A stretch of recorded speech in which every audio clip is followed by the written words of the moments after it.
Hello, നമസ്കാരം. ഞാനിന്ന് ഈ വീഡിയോ ആയിട്ട് വരാൻ കാരണം നമ്മുടെ കൊട്ടിയൂർ ശ്രീ പെരുമാളിൻ്റെ ഉത്സവമൊക്കെ ഏകദേശം കഴിയാറായി. അപ്പോൾ ഇനി വരും വർഷങ്ങളെങ്കിലും ഉത്സവത്തിന് യാതൊരു പ്രശ്നങ്ങളോ കാര്യങ്ങളോ ഇല്ലാത്ത രീതിയിൽ നല്ല രീതിയിൽ നടന്നു പോകാനുള്ള ഒരു ആഗ്രഹം ആ തൊട്ടടുത്ത് പഞ്ചായത്തിൽ താമസിക്കുന്ന ഒരു ആളെന്നുള്ള നിലയിലുള്ള ഒരു അഭിപ്രായമാണ്.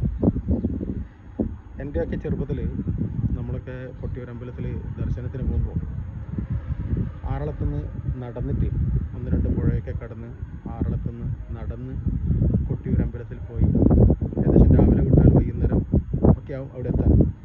ദർശനം നടത്തിയിട്ട് വന്ന ഒരനുഭവം. ആ സമയത്തൊക്കെ നമ്മുടെ ആ അമ്പലത്തിലൊന്നും ഇത്രയും വലിയ സൗകര്യങ്ങളോ സാഹചര്യങ്ങളോ യാത്രാ സൗകര്യങ്ങളും ഒന്നുമില്ല. ജനങ്ങളും വളരെ കുറവായിരുന്നു. ഇക്കരെ കൊട്ടിയൂരിൽ നിന്ന് അക്കരെ കൊട്ടിയൂരിലേക്ക് മുളന്തണ്ടിനെ കൊണ്ടുണ്ടാക്കിയ പാലത്തിലൂടെ കടന്നിട്ടായിരുന്നു നമ്മളൊക്കെ അക്കരെ കൊട്ടിയൂർ പോയിക്കൊണ്ടിരുന്നത്. അങ്ങനെ അവിടെ എത്തി കുളിയൊക്കെ കഴിഞ്ഞ് അവിടെ കിട്ടുന്ന കാട്ടിൽ പോയി ഓടയൊക്കെ, അതായത് മുളയൊക്കെ കൊത്തി വന്ന് അതിനെ കൊണ്ട് നമ്മൾ തന്നെ ഓടപ്പൂവൊക്കെ ഉണ്ടാക്കി അങ്ങനെ ഒരു യാത്ര ചെയ്ത അനുഭവമൊക്കെ എൻ്റെയൊക്കെ ചെറുപ്പത്തിൽ എനിക്കുണ്ട്. അന്ന് ആ തിരുവഞ്ചനയ്ക്ക് ചുറ്റും നടക്കുമ്പോൾ കാലിനൊക്കെ ഭയങ്കര വേദനയായിരുന്നു. മൂർച്ചയുള്ള കല്ലുകളിലെ മേലെ കൂടിയൊക്കെ നടന്ന് പോകുന്നതും ആ സമയത്ത് അത്രയും ദുർഘടമായ ഒരു സ്ഥലത്തെ കൂടി ശയന പ്രദർശനം നടത്തുന്നതൊക്കെ കാണുമ്പോൾ ശരിക്കും ഭക്തിക്ക് എത്രമാത്രം വിലയുണ്ട്, അല്ലെ ഭക്തി ഒരു മനുഷ്യൻ്റെ മനസ്സിൽ എത്രമാത്രം ആഴത്തിൽ ഇറങ്ങിയിട്ടുണ്ട് എന്ന് മനസ്സിലാക്കാൻ പറ്റുമായിരുന്നു. പക്ഷേ ഇപ്പം കുറച്ച് കാലമായിട്ട് നമ്മുടെ നാട്ടിൽ, അതായത് തൊട്ടടുത്തുള്ള സംസ്ഥാനത്തു നിന്ന്, കർണാടക പോലുള്ള സംസ്ഥാനത്തു നിന്ന് ആൾക്കാർ, ഭക്തജനങ്ങൾ ക്ഷേത്ര ദർശനത്തിനായി വരുന്നുണ്ട്. ഓക്കെ, അതൊക്കെ നല്ല കാര്യം തന്നെ. ഒരു ക്ഷേത്രത്തിൻ്റെ പുരോഗതിക്ക് ഒരു മുതൽക്കൂട്ടാണ് അതൊക്കെ.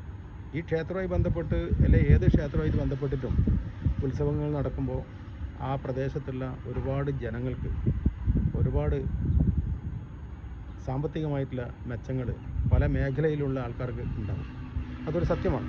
അപ്പോൾ ആൾക്കാർ കൂടുന്നതിനനുസരിച്ചിട്ട് ആ ചുറ്റുവട്ടത്തുള്ള കച്ചവടക്കാർക്കും മറ്റുള്ളവർക്കൊക്കെ ഒരുപാട് ഗുണം ഉണ്ടാകുന്നൊരു സംഗതിയൊക്കെയാണ് ഉത്സവം. അതിനേക്കാളപ്പുറം ഇപ്പോൾ കുറച്ച് കാലമായിട്ട് ഈ കർണാടകത്തു നിന്നുള്ള ഭക്തന്മാർ വരികയും അവരുപയോഗിച്ച മുണ്ടും അടിവസ്ത്രങ്ങളൊക്കെ ആ പാവനമായ ബാബരിപ്പുഴയിൽ ഒഴുക്കുന്ന ഒരു പ്രവണത ഇപ്പോൾ കുറച്ച് കാലമായിട്ട് കണ്ടുവരുന്നുണ്ട്.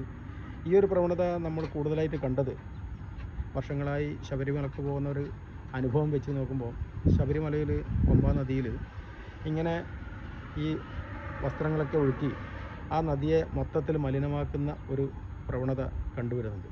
അത് നമ്മുടെ ഈ കൊട്ടിയൂർ പോലുള്ള ഇത്രയും ഉൾഗ്രാമത്തിലുള്ള, അതുപോലെ തന്നെ ഇന്ത്യയിലെ ഇത്രയും വ്യത്യസ്തമായ ആചാരങ്ങളുള്ള, കൊടിമരമോ പിന്നെ അങ്ങനെ മറ്റ് സംവിധാനങ്ങളോ ഇല്ലാത്ത ഒരു പ്രത്യേക രീതിയിലുള്ള ആചാരക്രമം പിന്തുടരുന്ന കൊട്ടിയൂർ പോലുള്ള സ്ഥലത്ത്, ആ കൊട്ടിയൂർ പോലുള്ള സ്ഥലത്തിന്, ആ പ്രദേശത്തിന് മോശമാക്കാനും നാശമാക്കാനും വിടാൻ പാടില്ല. ഇപ്പം കണ്ടു വീഡിയോയിലൊക്കെ ഈ കർണാടകയിൽ നിന്ന് വരുന്ന ഭക്തന്മാരുമായിട്ട് അവിടെയുള്ള വളണ്ടിയേഴ്സ് ഏകദേശം ഒരു അടിയുടെ വക്കത്തെത്തുന്ന രീതിയിലേക്കുള്ള സംസാരങ്ങൾ കാണാനിടയായി. ഒരു പ്രവാസ ലോകത്ത് ജീവിക്കുന്ന എന്നെപ്പോലുള്ള ആൾക്ക് അതൊക്കെ ഒരു ഭയങ്കര മാനസികമായിട്ട് വിഷമമുണ്ട്. കാരണം ഒന്ന്, വളണ്ടിയർമാർ 24 മണിക്കൂറും അവിടുത്തെ കാര്യങ്ങളെ നിയന്ത്രിക്കാൻ പോലീസിൻ്റെ കൂടെ വളരെ ആത്മാർത്ഥമായി സഹകരിച്ച് നിൽക്കുന്ന വളണ്ടിയർമാർ പറയുന്നത് അനുസരിക്കാൻ ആ നാട്ടുകാരായാലും പുറത്തുനിന്ന് വരുന്നവരായാലും ആരായാലും ബാധ്യസ്ഥരാണ്. ആ അനുസരണക്കേട് കാണിക്കുമ്പോഴാണ് ചിലപ്പോൾ വളണ്ടിയർമാരുടെ ഭാഗത്ത് നിന്ന് കുറച്ച് പ്രകോപനപരമായിട്ടുള്ള സംസാരങ്ങളുണ്ടാവും. അതുപോലെ തന്നെ ഭക്തജനങ്ങളും ആ രീതിയിൽ പ്രതികരിക്കും. അപ്പം അത്തരം സംഭവങ്ങളൊന്നും ഉണ്ടാവാൻ പാടില്ല. പിന്നെ ഇപ്പോൾ ഈ കഴിഞ്ഞ വർഷം മുതൽ, ഈ വർഷം മുതൽ ഇതുവരെ കാണാത്ത പുതിയൊരു ആചാര രീതിയും കൂടി അവിടെ കണ്ടുവരുന്നുണ്ട്. നമ്മളെയൊക്കെ ചെറുപ്പത്തിലും നമ്മളെയൊക്കെ അച്ഛൻ്റെ അമ്മേൻ്റെയും കാലഘട്ടത്തിലൊന്നും പറഞ്ഞ് കേൾവി പോലും ഇല്ലാത്ത ചില ആചാരങ്ങൾ, അതും എന്തുദ്ദേശത്തോടു കൂടിയാണ്, ഏത് ഗൂഢ പദ്ധതിയോടുകൂടിയാണ് അവിടെ നടക്കുന്നത് എന്ന് പോലും മനസ്സിലാക്കാൻ പറ്റാത്തൊരു സാഹചര്യം.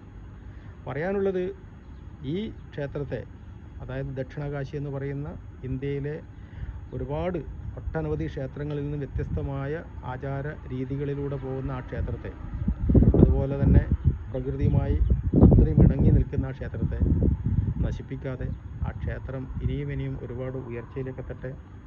ഇന്ത്യയിലെ പല സംസ്ഥാനങ്ങളിൽ നിന്നും ആൾക്കാർ നമ്മുടെ ക്ഷേത്രത്തിലേക്ക് വരട്ടെ. നല്ല രീതിയിൽ ഉത്സവം നടക്കട്ടെ.